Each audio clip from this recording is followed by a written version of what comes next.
Okay, welcome. We have got our How To Proficiency Award, so badges, and this is level 7. So we're going to start with the first thing on the list, which is running continuously around for 45 seconds. So off we go. So we're running for 45 seconds. Okay, and 45, 44, 43, 42, 41, 40, 39, 38, 37, 36, 35, 34, 33, 32, 31, 30, 29, keep going, 28, 27, 26, 25, 24, 23, 22, 21, 20, 19, 18, 17, 16, 15, 14, 13, 12, 11, 10, 9, 8, 7, 6, 5, 4, 3, 2 and 1. Good job, well done. Okay, number 2, we've got a bent leg dish. So the shape of our back is really, really important. So we're going to start on our backs.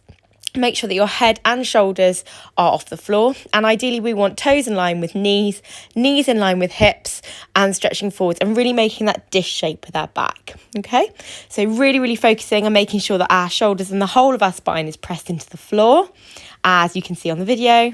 So have a couple of practices at this shape.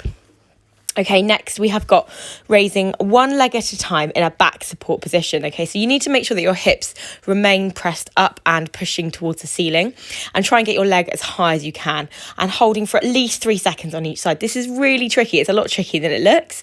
Please make sure that your fingers are pointing forwards in your back support as well. Okay. So we have got number 4. So we're going to go with a 1 foot balance, or a one-legged balance raised up on something. So find something that is safe to stand on. Okay, do check with a grown-up that it is safe to stand on before you go balancing on something. And it can be any one-legged balance. So we've got an arabesque here.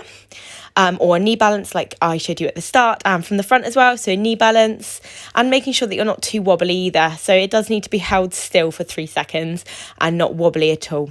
All right. So find something to focus on. Okay, so we've got number 6 here. So we're front support, jump in, jump straight up and land. And we're really looking at those nice shapes. So we're jumping straight from our crouching position up into a beautiful straight pencil shape and landing in a nice landing shape here. So as you can see, we're in a mountain there, which is no good, or kind of like a saggy front support. So we want a really nice strong front support position. And then we're going to jump in. So jump your feet as close to your hands as you can. Spring up straight from the floor into a pencil jump, and then a nice landing shape. Okay, so again, here we are. Front support, jump in, straight jump and land. One more time then. So jumping in, making sure that your feet are together. Spring straight up from the floor and land. So it needs to be a nice, smooth and controlled movement there. Okay, so next we have got rocking and rolling in pike and straddle. So the most important thing here is that we're using our core. Okay, so this is a test of core strength. So when you're rocking backwards and forwards, your arms need to stay above your head. So you're not allowed to bring them forwards as you sit up. And your hands need to touch the floor behind you, as you can see. So you need to be able to do this in both pike and straddle shape. Okay, and using your tummy muscles to sit up and keeping your hands above your head the whole time. Okay, so next we have got lowering from front support and back support. Now you don't need to be able to push up on level 7. I think that's on level 6 you need to be able to push up. So you just need to be able to come down with control. So as you can see, we're in a front support and coming down as slowly as you can. Okay, you can push up if you want to, but you don't need to be able to do this for level 7. So again, starting in a front support and coming down nice and slowly with control. All right. And then we're going to do it in back support.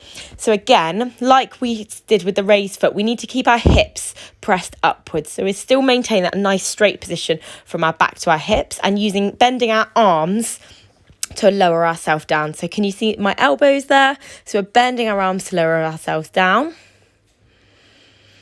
Okay, and finally we've got bouncing and catching a ball, and you need to be able to do this 3 times. Okay, so this is really good for improving your hand-eye coordination skills. So just bouncing and catching the ball, you can make it a little bit harder by trying to keep your arms straight and not chasing the ball around. So making sure that your feet are staying still when you're doing this. You can make it a little bit harder by trying to do it and balance on one foot in a knee balance here. or you could try and do it in an arabesque. Okay, so this is going to be good for your balance and your core strength too. All right, and that's it. So if you can do all of those, then you will have completed your level 7. Good luck. Well done, everybody.